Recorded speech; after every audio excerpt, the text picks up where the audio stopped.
She thought a chain and a smug grin could bar the entrance to my family's campground, which has stood for a century, until I presented the deed that turned her entire luxury resort into my tenant. Just imagine the scene. It is 6 a.m., and I'm in my work boots, observing a pharmaceutical heiress in a $3,000 pantsuit snapping a padlock closed on the gate that my grandfather constructed with his own hands. Cordelia Whitmore, yes, that's her actual name, is literally humming as she erases 70 years of our family's heritage. The metal chain clanks against the aged wooden posts, a sound like a perverse funeral knell. She pivots toward me, a satisfied little smile on her face, and remarks, "Nothing personal, Mr. Blackwood." "A foolish decision, lady. Utterly foolish. You see, sometimes the quiet man with dirt beneath his fingernails is fully aware of the nuclear option he has been holding in reserve for 3 generations. What would you do if an entitled HOA president attempted to lock away your family's legacy? And from where are you tuning in? I can assure you that your own neighborhood has its own Cordelia. Permit me to go back and explain how we arrived at this juncture, because this tale begins with a resolute old man, a deal sealed with a handshake, and the sort of foresight that would make Cordelia Whitmore's legal team weep into their expensive coffees. My name is Ezra Blackwood, and I am the 3rd-generation operator of Pine Ridge Family Campground, nestled in the mountains of North Carolina. My grandfather acquired 847 acres in 1952 for a sum of $12,000. It seems like pocket change today, but it was a substantial amount of money when a new Chevrolet cost $1,500. The old man was fond of saying, "Son, when you purchase land, purchase everything below it, above it, and surrounding it." Those wise words would end up saving me 70 years down the line. This property is more than just soil and trees. It features pristine lake frontage where the water is so transparent you can count the base swimming 20 feet below, an old-growth forest that inspires grown men to speak in hushed tones, as if in a cathedral, and something most people overlook: mineral rights extending for 2 miles in all directions. Grandpa was meticulous in that way. Dad managed this campground for 4 decades as if it were his personal calling to demonstrate that paradise exists on Earth. Each summer, the same families returned. Children who landed their first fish here. Parents who recalled the sound of their own voices without the drone of traffic. When Dad suffered a stroke in 2019, I inherited more than just real estate. I inherited the echo of children's laughter across the water and the duty to preserve that magic. This place is my entire world, and it is for my 17-year-old daughter, Maya, as well. It's the spot where I proposed to Sarah 15 years prior, beneath the old oak that bends over the dock as if reaching for the moon. Sarah battled cancer with a bravery that surpassed my own in Desert Storm. When she succumbed to that fight 3 years ago, we laid her to rest beside my great-grandfather, who passed away while building these cabins with his own hands. Maya aspires to study environmental science, and this land serves as her living laboratory. But let's be realistic. Maintaining 847 acres is a costly endeavor. Property taxes alone set us back $18,000 a year, not to mention maintenance, insurance, and the constant stream of broken septic pumps that invariably fail at 2 a.m. during our busiest season. We rely on every camping fee just to stay afloat. Then came Cordelia Whitmore, pharmaceutical heiress and professional irritant. She arrived in 2018 like an unwelcome rash, buying her way into Lakeside Estates, a glossy new development that had emerged on our lake's northern shore. 40 McMansions valued between $800,000 and $2 million, boasting a private beach club and enough HOA regulations to suffocate a legislator. Cordelia built her wealth on opioid settlements, which reveals everything you need to know about her moral character. In the spring of 2023, she honored my modest campground with her visit. Envision this.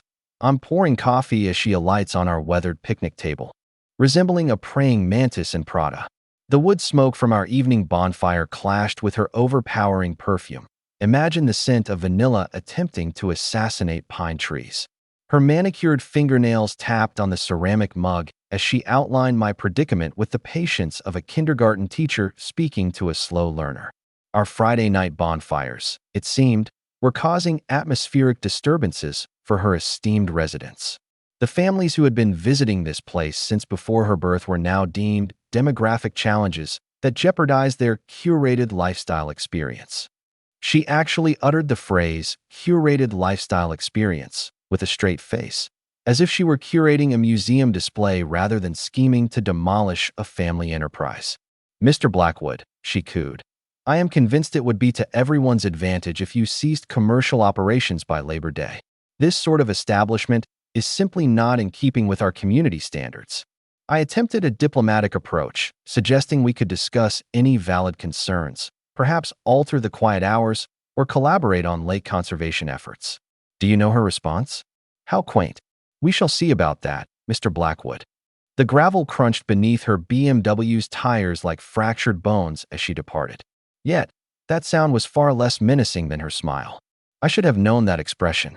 It's the same look felines get just before they dispatch something small and defenseless. What I was yet to learn was that Cordelia wasn't merely planning to be a troublesome neighbor. She was orchestrating a takeover of everything I held dear, and she had already initiated the necessary paperwork. When October 2023 arrived, Cordelia decided to demonstrate what "we'll see about that" truly entailed. It seems that when one possesses pharmaceutical wealth and a complete lack of a conscience, one can make life exceedingly difficult for a small business owner struggling to make ends meet. Her initial approach was what I term the death by 1,000 paper cuts method. First, the noise complaints began. Allegedly, our campfires were in breach of county regulations that did not actually exist. Soon after, the health department received an anonymous complaint concerning our septic systems. The fire marshal was alerted to worries about our electrical hookups. Every single complaint cost me between $200 and $500 in response fees, inspection charges, and legal consultations, all just to confirm what I already knew. We were operating entirely within the law. However, this is where the situation took a compelling turn. Cordelia was not merely lodging complaints. She was constructing a false narrative. At the local country club, she began disseminating tales of how our campground was a magnet for criminal elements and transient individuals. She portrayed our establishment as some sort of vagrant encampment, rather than a haven for families from Charlotte seeking a glimpse of real stars at night. The woman was systematic, I must admit, but she made one critical error. She misjudged a Desert Storm veteran with ample time on his hands and a daughter who possessed her mother's tenacious spirit. Maya began investigating Cordelia's history for a school assignment on local business figures. Her discoveries made my morning coffee taste like battery acid. Cordelia's pharmaceutical wealth was derived from opioid settlements. She had profited from the addiction and suffering of others. In the meantime, her prized lakeside estates had been built in a rush, taking shortcuts on environmental impact assessments more swiftly than a teenager shirking their chores. I delved further. It turned out their private beach club lacked the required septic permits.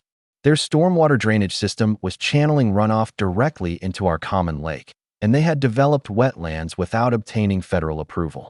Every single violation Cordelia alleged against us was actually being committed by her own development. Consequently, I submitted my own series of complaints to the health department, the EPA, and the county zoning office. I provided them with a comprehensive list of lakeside estates infractions, complete with photographs, water samples, and documentation that would bring a forensic accountant to tears of joy. That is when the plot thickened. The county inspector assigned to the case, a good man named Rodriguez, took me aside after he documented their unlawful runoff. "Mr. Blackwood," he said in a low voice, "I think you should be aware that Mrs. Whitmore contributed $50,000 to Commissioner Hayes's re-election fund last year." This was the same Commissioner Hayes who had expedited the permits for Lakeside Estates in 2018. It was the same office that was now examining my family's campground with extreme scrutiny while turning a blind eye to flagrant violations next door. I recognized that familiar sensation from my time in the military. The moment you grasp that you are not merely battling an adversary, but an entire system. Maya found me on the porch that evening, chain-smoking Marlboros as if they were being discontinued, gazing at the lake where her mother once skipped stones. "Dad," she said, easing into the old rocking chair Sarah had made her own. "Mom used to say, when people fight dirty, you don't have to stoop to their level. You just have to be smarter." Smart. Indeed. It was time to find out just how clever Cordelia thought she was. A couple of weeks later, She appeared at my campground with what she termed a survey crew. 3 men in hard hats armed with measuring instruments were taking readings along our access road. I observed from the cabin porch as they marked trees and hammered stakes into the ground, as if laying out a parade route. It was at that point I strolled over and requested to see their permits. Permits? The crew leader asked, looking perplexed. The lady told us this was her property. An interesting notion, I replied, taking out my phone to record. Would you mind telling me which lady informed you of that? 10 minutes later, Cordelia's BMW came roaring down the gravel path, flinging stones like shotgun spray. She emerged with the sort of smile that sends intelligent creatures running for shelter. Mr. Blackwood, I trust you don't mind. We're merely conducting some preliminary measurements for a small fencing project. A fence project? I echoed. On my land. Well, there appears to be some misunderstanding regarding the property boundaries. There's no misunderstanding on my end, Mrs. Whitmore. I possess 70 years of survey records that confirm this is precisely where it has always been. Her smile wavered like a faulty light bulb. Perhaps our lawyers should resolve this. Perhaps they should. I continued to record as her team gathered their gear more quickly than teenagers tidying their rooms. But the next time you wish to measure anything on my property, either bring a warrant or don't come at all. As her BMW vanished into a haze of dust and injured ego, she lowered her window for a final jab. Enjoy your little camp while it lasts, Mr. Blackwood. Winter is on its way. That evening, I contacted attorney Franklin Morse, the seasoned professional who had managed my father's estate. It was time to see what 7 decades of family documents could reveal about Winter. January of 2024 ushered in snow, quiet, and Cordelia's subsequent brilliant plan. It seemed she had determined that if bureaucratic harassment failed to close my campground, she would simply lay claim to the lake itself. The legal documents were delivered on a Tuesday morning, so cold it could freeze saliva. Cordelia's HOA was asserting exclusive water rights to Pine Lake, supported by a high-priced Charlotte law firm that likely billed more per hour than most people earn in a week. They sought an injunction to bar my campground visitors from using their lake, complete with private security to patrol the shoreline, as though we were orchestrating an amphibious assault. The local newspaper printed their press release verbatim. Lakeside Estates HOA acts to safeguard pristine watershed from commercial pollution. They framed it as if my campers were disposing of nuclear waste rather than teaching their children to fish. But here's a fact about small-town attorneys. Sometimes the old-timers who seem unable to operate a microwave possess more knowledge of property law than Harvard alumni in $1,000 suits. Franklin Morris had been practicing law since the Nixon administration. When I presented him with Cordelia's water rights petition, he simply chuckled and picked up a magnifying glass that looked like a museum piece. "Son," he remarked, "allow me to show you something your grandfather was shrewd enough to put in that 1952 deed." The language in the original deed was unambiguous. My family had acquired all water rights, riparian access, and the beneficial use thereof to Pine Lake. Not a portion of the lake, not shared access, all of it. Cordelia's costly legal team had overlooked what any first-year law student should have recognized. You cannot claim exclusive ownership of water that is already owned by someone else. Here is your initial piece of wisdom, everyone. In water law, a hierarchy of rights exists, and riparian rights, those associated with owning land that borders water, nearly always supersede subsequent claims. The lesson: original deeds consistently triumph over expensive lawyers. While Franklin drafted our legal counter, I began to document the actual impact Cordelia's development had on their pristine watershed. Maya's Environmental Science Club transformed into my personal investigative unit, analyzing water quality at various locations around the lake. Our findings would have the EPA scrambling for their files. The construction of lakeside estates had disrupted the natural water flow, caused erosion, and deposited enough sediment into the lake to form a small island. Their storm drains were directing runoff from driveways and rooftops straight into the water without any filtration. Meanwhile, their private beach club septic system was seeping into the groundwater more rapidly than gossip travels at a church bake sale. The security guards they employed were a farce, mostly retired men who appeared more interested in fishing than in acting as water patrol. One of them, a former Marine named Rodriguez, a different Rodriguez than the county inspector, pulled me aside during his second week. Mr. Blackwood, he said in a low tone. The woman who employed us instructed us to accidentally damage any campground property we find near the water's edge. She told us to create issues for your guests. I gave him my phone number. Rodriguez, I value your integrity. If you ever want a job that doesn't involve bothering veterans and their families, give me a call. That's when events became truly compelling. Rodriguez started sending me photographs of Cordelia's private meetings with county officials, captured from his security vantage point.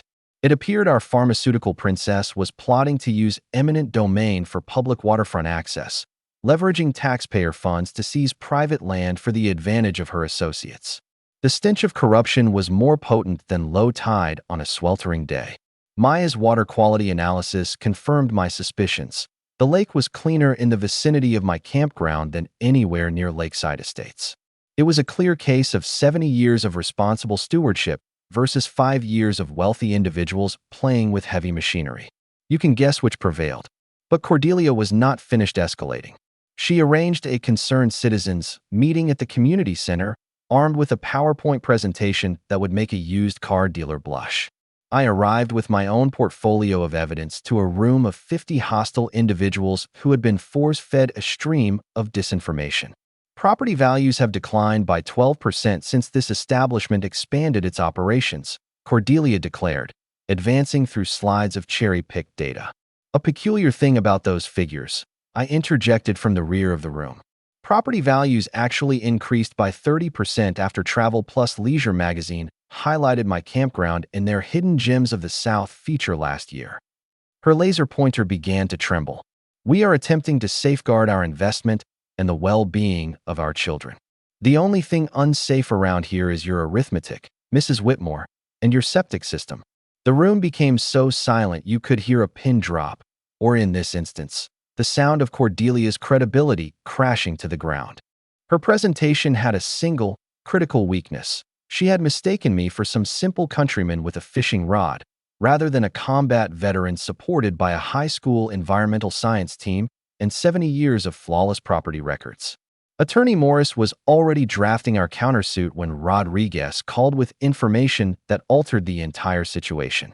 March 2024 came in like a severe hangover, and Cordelia chose to abandon all semblance of politeness. If legal pressure and water rights battles were ineffective, she would simply obstruct my family's source of income and challenge me to react. The morning I discovered the gate, I was on my way with my first cup of coffee, contemplating Maya's college applications. And then I saw it.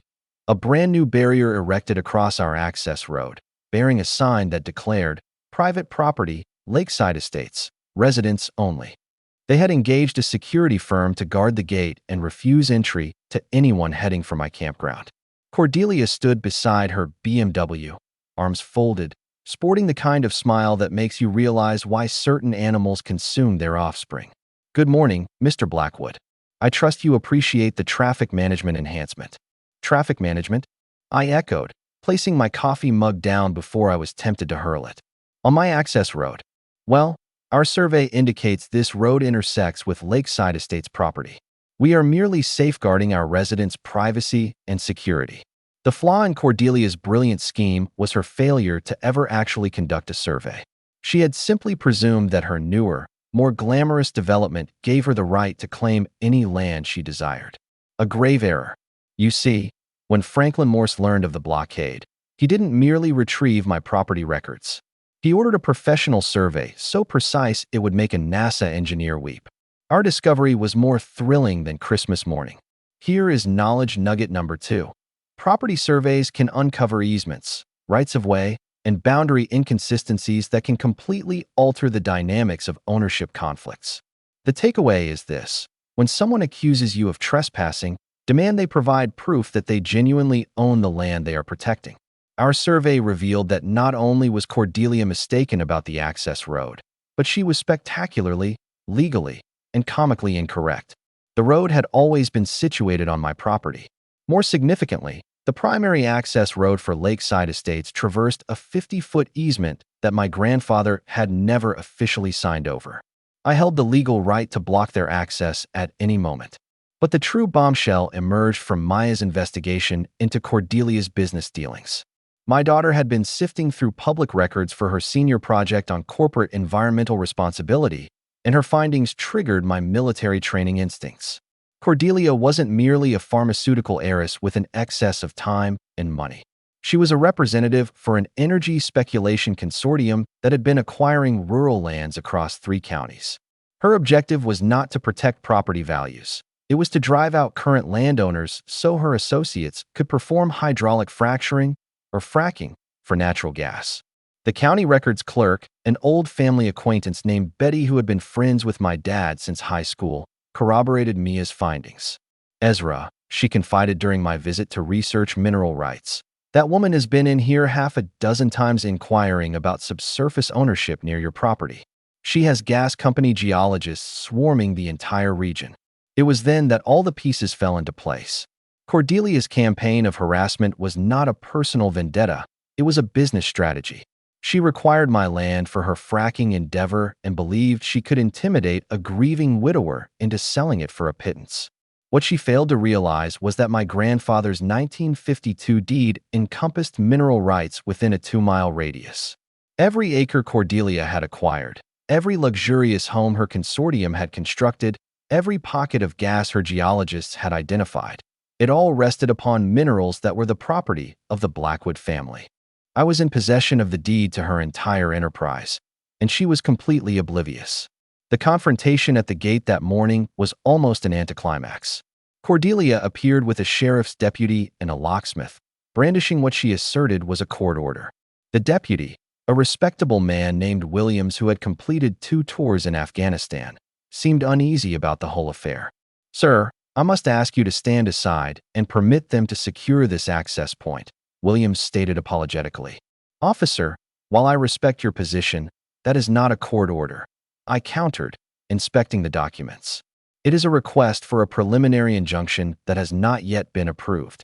"Pay him no mind," Cordelia interjected sharply. "This is our property."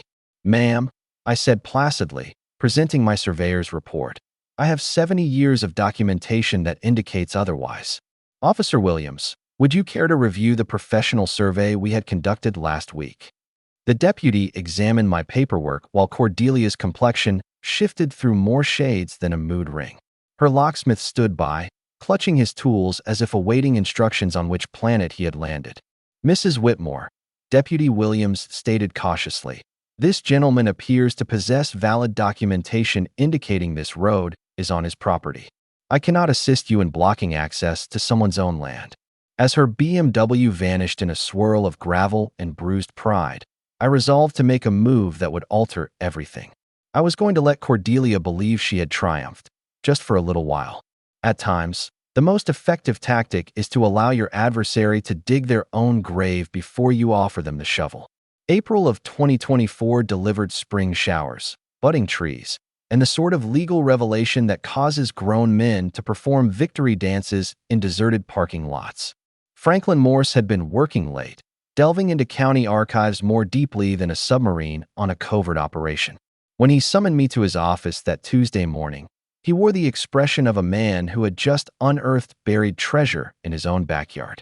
"Ezra," he declared, arranging aged, yellowed documents across his desk like a poker player displaying a royal flush. "Take a seat before I show you this. You'll want to be sitting." The original 1952 deed, the very one my grandfather had signed with ink now faded to a sepia tone, included language that most contemporary lawyers would covet. Tucked away within the legal terminology was a clause stating, "including all mineral rights and appurtenances thereof within a radius of 2 miles from the described property boundaries." 2 miles. In every direction. "Son," Franklin said, his voice trembling with excitement, "your grandfather didn't simply purchase a campground. He acquired the mineral rights beneath half the county, encompassing every single inch of lakeside estates." The room felt as if it were spinning, like I had been struck by a stun grenade. Cordelia's entire upscale development, her associates' $1 million residences, her cherished beach club, all of it was situated atop minerals that were the property of my family. But the news got even better. Maya's investigation into Cordelia's business conglomerate had revealed the true nature of her operations. Whitmore Pharmaceutical Holdings was merely a front for the Appalachian Energy Consortium, a collective of investors acquiring rural lands to consolidate mineral rights for fracking. Cordelia had been engaged in a long-term strategy, leveraging her pharmaceutical wealth to buy properties and pressure existing landowners to sell. Her scheme was brutally elegant: harass families into selling their land at a low price, then sell the mineral rights to energy firms for enormous gains. She had already poured $2.3 million into geological studies, environmental evaluations, and initial drilling permits. Her consortium partners had pledged an additional $15 million for extraction machinery, all under the assumption that they would secure unencumbered mineral rights access within 6 months. There was just one minor flaw in their grand design. They had founded their entire venture on land where the mineral rights belonged to a determined campground owner who had just uncovered their real intentions. Here is knowledge nugget number 3. Mineral rights can be separated from surface rights, which means one can own the land without owning what lies beneath it, and vice versa. The lesson: always verify who holds the mineral rights before you begin calculating oil profits or mapping out your retirement. I sat in Franklin's office, gazing at documents that had inadvertently made my family wealthy, while Cordelia's consortium was on the brink of complete financial collapse. The projected value of mineral extraction over a 20-year period was between $50 and $80 million. My family had been struggling to meet an $18,000 annual property tax bill while unknowingly possessing a fortune that would make most lottery winners envious. The delightful irony was that Cordelia remained completely unaware that I had uncovered her true motives. She believed she was still contending with a simple campground owner over noise issues and property values. Meanwhile, I held the legal papers that could dismantle her entire business empire. That evening, I walked to Sarah's gravesite and had a long talk with her headstone. "Honey," I murmured, as the sunset cast a golden glow over the lake. "You know how you always said Dad's tales about Grandpa being shrewder than he appeared? Well, it seems the old man was playing a game of chess while everyone else was playing checkers." The following morning, I began to formulate a plan on how to deploy this ultimate weapon. Cordelia sought a confrontation with a military veteran who had just come into possession of the deed to her entire future. It was time to demonstrate what a real confrontation looked like. Do you know that sensation when you realize you've been in a poker game with someone who believed they held all the aces, only to find you've been holding a royal flush all along? That was precisely my situation in late April 2024. It was time to gather a team that would make Cordelia's high-priced lawyers appear as if they'd learned law from the back of a cereal box. First to be recruited were Maya and her environmental science club. For months, these students had been recording water quality, taking soil samples, and observing wildlife patterns around Pine Lake, believing it was all for school projects. As it turned out, they had been constructing the basis for the most thorough environmental impact study our county had ever witnessed. Maya directed her team with the precision of a general leading his forces. "Dad," she stated, spreading test results over our kitchen table, "we have evidence that Lakeside Estates broke EPA wetland protection rules during their construction. They dumped fill dirt into a protected marsh and failed to report it." Her photos documented illegal dumping, habitat loss, and runoff patterns that would have environmental attorneys drooling. The girl clearly had her mother's eye for detail and her grandfather's knack for documentation. Next were my veteran comrades, regular visitors to the campground. Rodriguez, the ex-Marine security guard who had been providing me with intelligence, officially resigned from Cordelia's payroll and became part of our unofficial advisory group. These men possessed combat experience, investigative talents, and a level of loyalty that pharmaceutical money cannot purchase. "Ezra," Rodriguez mentioned during one of our strategy meetings, "I have photos of every secret meeting Cordelia held with county officials, along with recordings of her admitting to bribing the permit office." Franklin Morris took on the role of our legal strategist, working 18-hour days as if he were 30 years younger. The elderly attorney was thoroughly enjoying himself, finally able to apply 7 decades of property law expertise against a deserving opponent. "Son," Franklin said with a chuckle, "I've waited my entire career for a case as gratifying as this.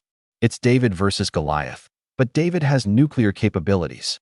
We required financial intelligence, so I brought in Charlie Henderson, a retired IRS agent who had been bringing his grandchildren to our campground for 15 years. Charlie dissected Cordelia's network of shell companies as if he were solving a complex puzzle, tracing financial flows that exposed the full extent of her consortium's activities. Ezra, Charlie explained, pointing to a flowchart resembling a spiderweb drawn by an intoxicated mathematician.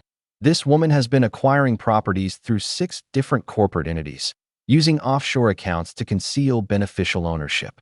That constitutes tax fraud, money laundering, and a breach of corporate transparency regulations. The investigation phase intensified. Maya's club broadened their environmental assessment to encompass the entire 2-mile radius covered by my mineral rights. They recorded contamination, illicit dumping, and habitat loss that depicted lakeside estates as an environmental catastrophe disguised as a luxury development. Franklin initiated formal objections to every mineral rights transfer within the consortium's portfolio, insisting on proof of legal conveyance and environmental adherence. His legal approach was brilliantly straightforward. He compelled them to demonstrate ownership of rights they had never legally obtained. We fortified the campground with a security system that would rival Fort Knox, complete with motion detectors, infrared cameras, and communication gear that enabled us to coordinate with our allies throughout the county. If Cordelia intended to resort to physical threats, we would record every single moment. Time for another knowledge nugget. Corporate shell companies are now required to reveal their beneficial ownership under Treasury Department rules implemented in 2021. The lesson: when confronting corporate bullies, trace the financial trail. Concealing ownership behind shell companies is more challenging than it once was. Community mobilization became my clandestine advantage. I arranged a Save Pine Ridge gathering that filled the community center to well over its fire code capacity. Local environmental organizations, historical society members, tourism board officials, and small business proprietors all came together against a shared adversary: external capital aiming to dismantle our way of life. Folks, I addressed the assembly. This issue extends beyond my campground. It's about whether our community retains control over its own destiny or if a pharmaceutical heiress is allowed to strip mine our children's future. The social media effort grew organically. Hashtag Save Pine Ridge began to trend throughout North Carolina as individuals recounted their own experiences with corporate intimidation and property rights infringements. Maya's environmental reports went viral, vividly illustrating the stark difference between my family's conservation practices and Cordelia's ecological devastation. Strategic timing was paramount. We scheduled our exposé for the height of the tourist season, ensuring that the maximum number of people would witness Cordelia's downfall. Local media sources committed to providing investigative reports. State lawmakers consented to be present at our public briefing, and environmental organizations organized demonstrations to align with our legal actions. The late nights in Franklin's office felt like orchestrating D-Day, surrounded by law books, environmental studies, and financial records that would entune Cordelia's consortium beneath a mountain of proof. The aroma of freshly brewed coffee mingled with the scent of old leather-bound law books as we perfected our strategy for the greatest possible effect. Gentlemen, Franklin declared during one of our late-night planning meetings, we are not merely fighting for this campground. We are establishing a legal precedent for every small landowner who has ever been intimidated by powerful financial interests. It was time to show Cordelia what occurs when you provoke a fight with people who are genuinely skilled at fighting back. May of 2024 ushered in warmer temperatures, blooming dogwoods, and the dawning realization for Cordelia's consortium that their timeline was collapsing faster than water in a punctured septic tank. When powerful financial interests feel trapped, they don't become more accommodating. They become more desperate. The sabotage began subtly and intensified like a spreading rash. First, our primary water pump experienced unexplained electrical failures, necessitating a $2,500 repair. Subsequently, our access road was accidentally impaired by construction machinery that had no business being in our vicinity. Anonymous complaints inundated state agencies, alleging non-existent safety violations at the campground. Each accusation demanded costly inspections and legal rejoinders. But here's the advantage of having a security system capable of detecting a mosquito at 50 yards You capture individuals engaged in foolish acts in high definition. My cameras recorded everything. Personnel from Cordelia's maintenance firm severing our electrical cables at 3 a.m., intentionally damaging our road with a backhoe, and disposing of motor oil near our water intake to frame us for environmental infractions. Rodriguez assisted in identifying the culprits from his experience as a security guard. They were the same individuals who had been harassing my guests for months. Ezra, Rodriguez noted, reviewing the footage on my laptop, that's Tommy Castellanos with the wire cutters. He boasted about earning $50 for every problem he created for your operation. I forwarded the evidence to the State Attorney General's Fraud Investigation Unit, which had been discreetly compiling a case against corruption in the extraction industry across 3 counties. It seemed Cordelia's consortium was not the first entity to employ intimidation and sabotage against rural landowners. That is when Cordelia made her gravest error to date. She attempted to buy my silence. She appeared at my campground on a Tuesday morning, sporting a smile that seemed painted on with nail polish.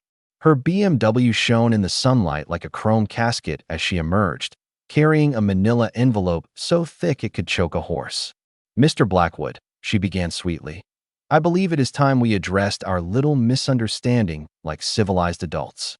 "A little misunderstanding? That's like calling World War II a minor disagreement," I retorted, gesturing to the picnic table where this entire ordeal began. "I'm all ears, Mrs. Whitmore." Her offer was $2 million in cash for my campground, more than twice its appraised value. She presented it as if she were granting me the favor of a lifetime, complete with assurances of creating hundreds of jobs for the local economy through her consortium's development initiatives. What she was unaware of was that my military intelligence training had taught me to record conversations, and my phone was capturing every word of her confession.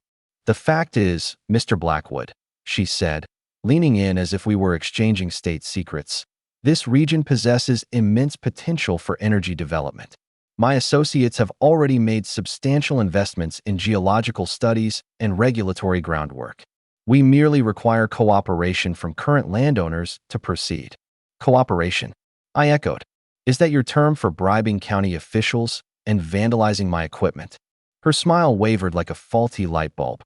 "I'm certain I have no idea what you're referring to." "Of course not. Just as you're unaware of the $50,000 you provided to Commissioner Hayes, or the payments to expedite your development permits, or the instructions to your security team to damage my property."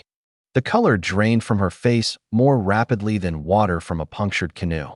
But Cordelia had achieved her position by being ruthless, and cornered animals are invariably dangerous. "Mr. Blackwood," she stated, her voice dropping to a whisper that sent a chill down my spine, "I suggest you give my offer careful thought. Sometimes, problems can be resolved if people are sensible. Sometimes, they become much more severe if people are not." That was the instant Cordelia transitioned from civil harassment to criminal intimidation. And due to North Carolina's one-party consent law, I had every menacing word documented in pristine digital audio. Here is another piece of wisdom. In one-party consent states, you can lawfully record conversations without the other party's awareness, provided you are a participant in the conversation. The lesson: when confronting bullies, documentation is your staunchest ally and, at times, your only witness. After her departure, I immediately contacted Franklin Morse and the State Attorney General's office. The recording was invaluable for prosecutors constructing RICO cases against the consortium. Cordelia had just confessed to bribery, conspiracy, and uttered threats that met the legal definition of criminal intimidation under federal statutes.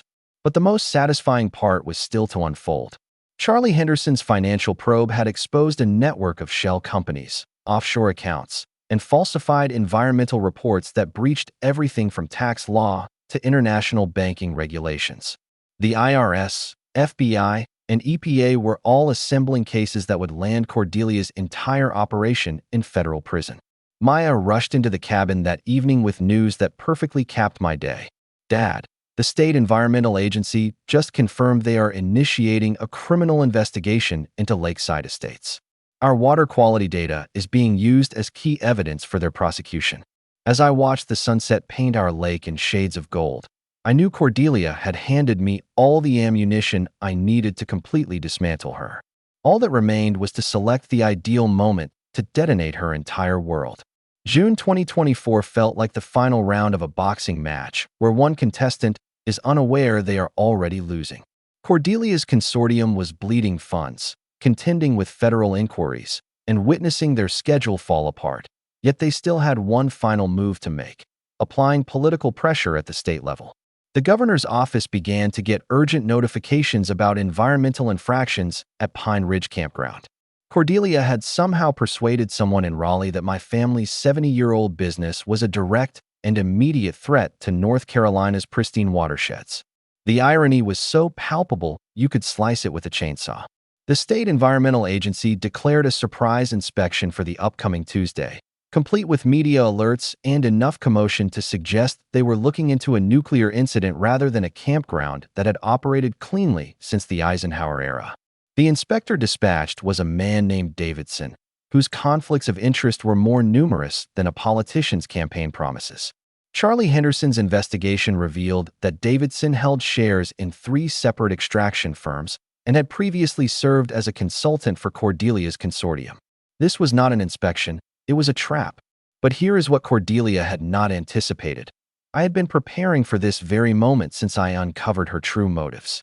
When Davidson showed up on Tuesday morning, anticipating to uncover violations he could leverage to shut me down, he instead entered the most meticulously documented environmental showcase in the county's history. Maya's Environmental Club had dedicated months to transforming our campground into a living exhibit, with water quality monitoring stations, erosion control demonstrations, examples of wildlife habitat conservation, and pollution prevention measures that surpassed EPA requirements by such a margin they would bring tears of joy to an inspector's eyes. Mr. Davidson. I greeted him as he stepped out of his state-issued vehicle. Welcome to Pine Ridge.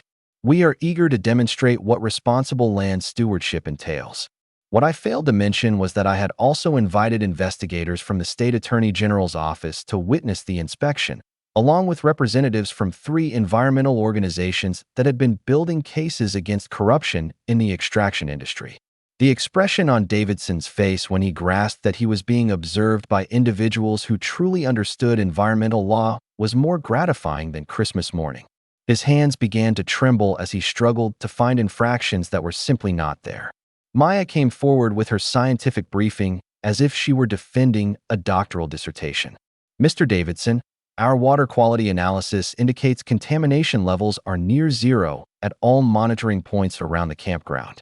However, we have recorded substantial pollution downstream from the Lakeside Estates development.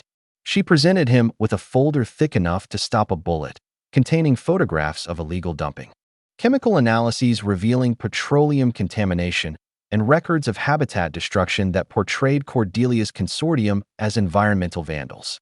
This is quite comprehensive, Davidson mumbled, as he realized his biased inspection was backfiring spectacularly. It was at that moment I played my trump card. Mr. Davidson, while you are here, I would like to show you some documents regarding mineral rights ownership in this vicinity. I produced the original 1952 deed along with Franklin Morse's legal assessment. It appears there has been some misunderstanding about who actually holds the subsurface rights around Pine Lake. The revelation about the mineral rights struck Davidson like a freight train loaded with nuclear waste. His complexion shifted through more colors than a sunset as it dawned on him that the consortium he had been assisting had constructed their entire venture on land they did not legally possess. An investigator from the State Attorney General's office stepped forward with a smile that could have illuminated a small town. Mr. Davidson, we would like to ask you a few questions about your association with the Appalachian Energy Consortium and any consulting services you might have provided for affiliated companies. Within 2 hours, our environmental violation inspection had transformed into a crime scene investigation. Davidson was now answering inquiries about accepting bribes to ignore environmental breaches, while his team was documenting illegal contamination at Lakeside Estates instead of my campground. The media frenzy was a spectacle to behold. Local news cameras filmed Cordelia's panicked arrival, her high-priced legal team following her like bewildered ducklings. She had anticipated witnessing my campground being closed down. Instead, she discovered state agents confiscating records from her development office. Mrs. Whitmore, A journalist shouted. What is your response to claims that your consortium bribed state officials to disregard environmental violations? This is a witch hunt, she yelled, her composure finally shattering like cheap plaster. These individuals are fabricating evidence to harm their failing business. Ma'am, the state investigator cut in.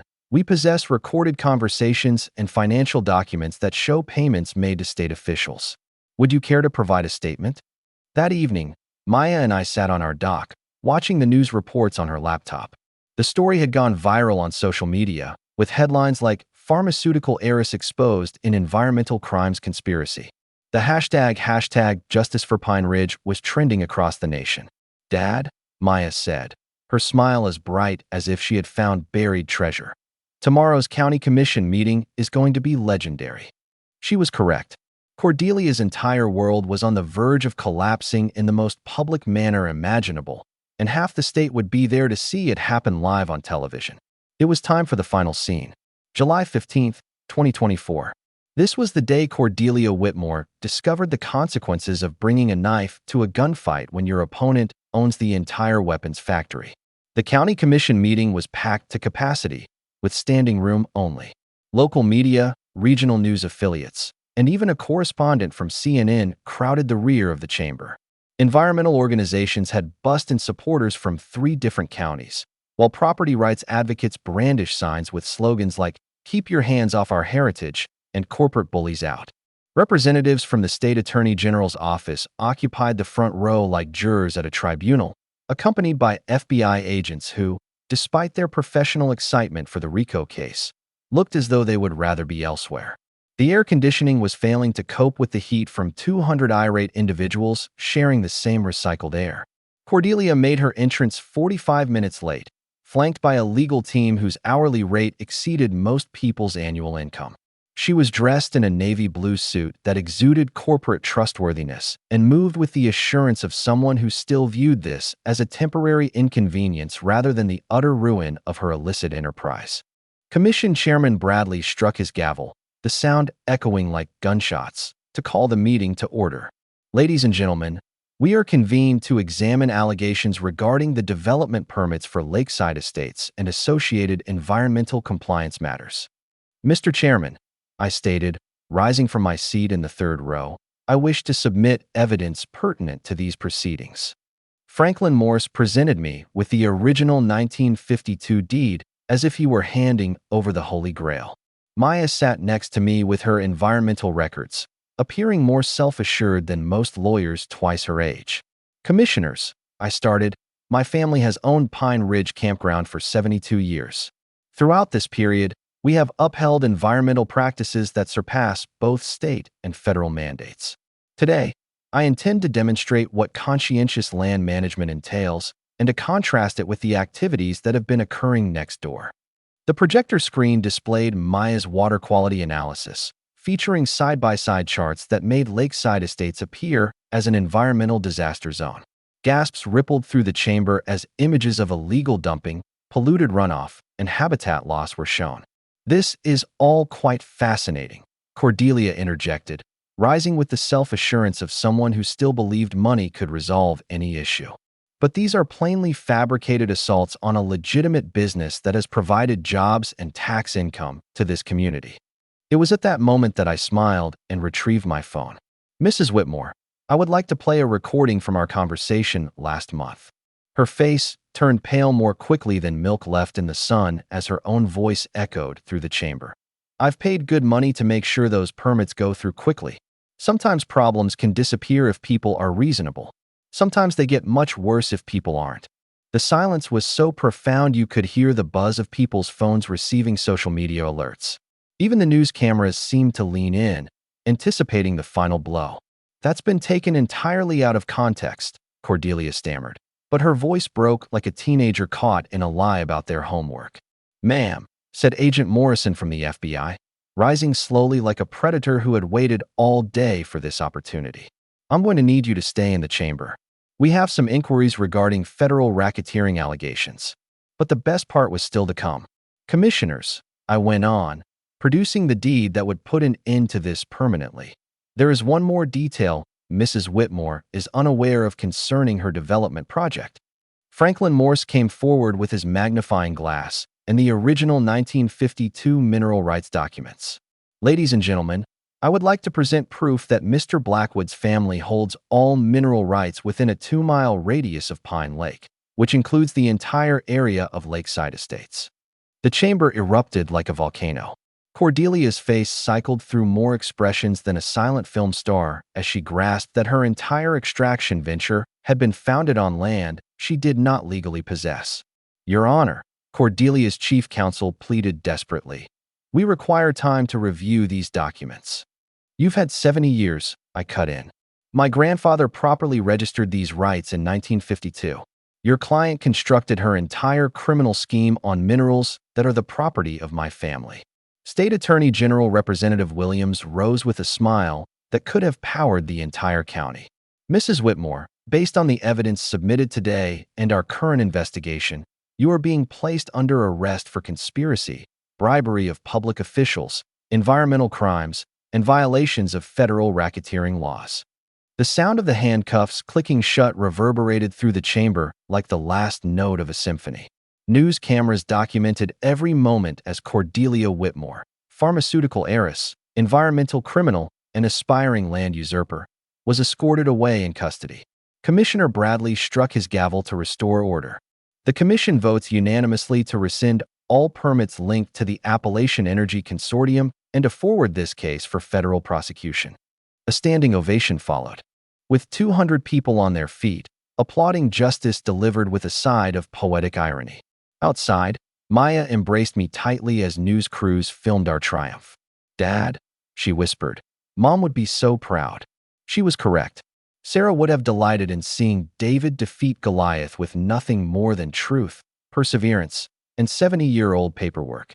August 2024 delivered justice, served colder than sweet tea on a summer afternoon and sweeter than Maya's grandmother's peach cobbler.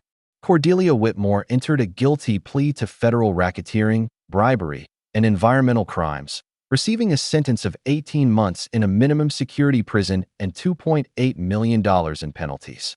Her Appalachian Energy Consortium disintegrated more rapidly than a house of cards in a hurricane, as her associates scrambled to make deals with federal prosecutors. The most satisfying part was that her mineral rights speculation had cost investors over $20 million in a venture that was destined to fail from the moment my grandfather signed that deed in 1952. Inspector Davidson received a 3-year sentence for accepting bribes and falsifying environmental reports. Commissioner Hayes resigned in shame after the FBI uncovered a trail of corruption so extensive it could serve as a guide for political misconduct. It turns out that when you expose corruption, the guilty parties scatter in every direction. But this is where the story truly shines, the part that would make Sarah smile from wherever she is observing. I used the income from the mineral rights to transform Pine Ridge into something remarkable. We established an environmental education center in Sarah's name, featuring Maya's water quality lab and interactive displays that educate children about conservation. The old campground has become a benchmark for sustainable tourism, cited by environmental organizations as a prime example of how to operate correctly. Maya was admitted to Duke's environmental law program with a full scholarship funded by her high school research. The young woman who began by testing lake water to help her father combat an HOA bully discovered a calling that will enable her to safeguard places like Pine Ridge for the rest of her life. Attorney Franklin Morse retired as a local champion who defeated powerful financial interests with traditional legal diligence and a magnifying glass. At 83 years old, the man still receives standing ovations when he enters the local diner. The Pine Ridge Environmental Foundation now oversees a $5 million endowment that supports habitat renewal projects around the entire lake. We have scholarship programs for local youth pursuing studies in environmental science, annual festivals celebrating rural conservation, and sufficient ongoing revenue to maintain this place in pristine condition for Maya's grandchildren. Even more remarkably, the new leadership of the Lakeside Estates HOA approached me with apologies for Cordelia's harassment and inquired how they could assist with environmental restoration. It seems that when you excise the source of the problem, healthy recovery can follow. We now have community gardens, collaborative conservation efforts, and former adversaries uniting to preserve the place we all cherish. The legal precedent we established is now a case study in law schools nationwide. The Pine Ridge Act, passed by our state legislature, mandates full disclosure of mineral rights ownership before any extraction permits are granted. Federal environmental crimes task forces now use our case as a model for investigating corporate land acquisition schemes. Here is your final piece of wisdom. Property deeds issued before 1960 often include rights and safeguards that contemporary developers are not prepared to face. The lesson: never presume the quiet neighbor is unaware of what they truly own. Sometimes, old documents are more valuable than new money. I still begin each day with coffee on the same dock where this entire ordeal started. But now, instead of fretting over property taxes, I am devising conservation initiatives and observing Maya's environmental students gathering water samples for their studies. The lake is clearer than it has been in decades. The wildlife is flourishing, and families from 5 states travel here specifically because we demonstrated that a business can be run without ruining what makes a place unique. Last week, a documentary team from the Nature Channel concluded filming our story for a series on communities resisting corporate environmental malfeasance. Maya is already strategizing her next endeavor, assisting other rural families in defending their mineral rights against predatory extraction companies. The most poignant moment occurred 6 months after Cordelia's conviction, when a bus of children from Charlotte came for our summer environmental camp. A young girl asked Maya why the water was so clear she could see fish swimming 20 feet below. Because, Maya replied, smiling just as her mother used to. Sometimes when people try to take something beautiful from you, you find out you're stronger than you ever knew. That is precisely what Sarah would have said.